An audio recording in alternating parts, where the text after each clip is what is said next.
Во 21 век, среде грејна сезона и во најстудениот месец од годината, речиси 24 часа да немаме струја е невидена катастрофа. И ова не е прв пат, што е уште поголема трагедија.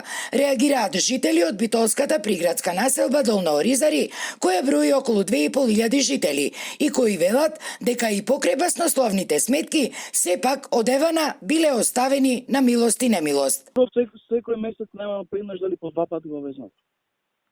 И то да нема струја 15 минути е во ред, ама да нема струја цел ден, тоа е незамисливо во овој век сега. Немаме да се реагираме, али денес имаме закажано состав тука од месната заедница од цело село Оризари Шосна.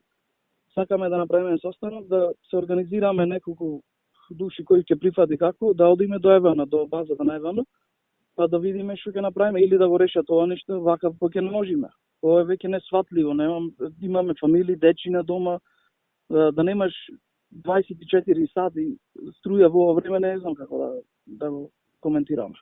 Од електродистрибуција пак се правдаат дека причината што овие луѓе, а вчера неколку часа и половина Битола немале струја, бил по сериозен дефект во електродистрибутивната мрежа, односно во трафостаницата Битола 3.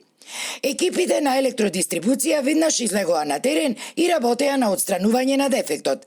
Снабдувањето со електрична енергија за дел од овие жители се нормализираше уште вчера, а дел од корисниците, за жал, се уште се соочуваат со прекин во снабдувањето, бидејќи дефектот е многу комплексен. Екипите работат уште на санацијата на овој дефект од посериозни размери. Во текот на денот, снабдувањето со електрична енергија ќе се нормализира. Писмено не информира од електродистрибуција.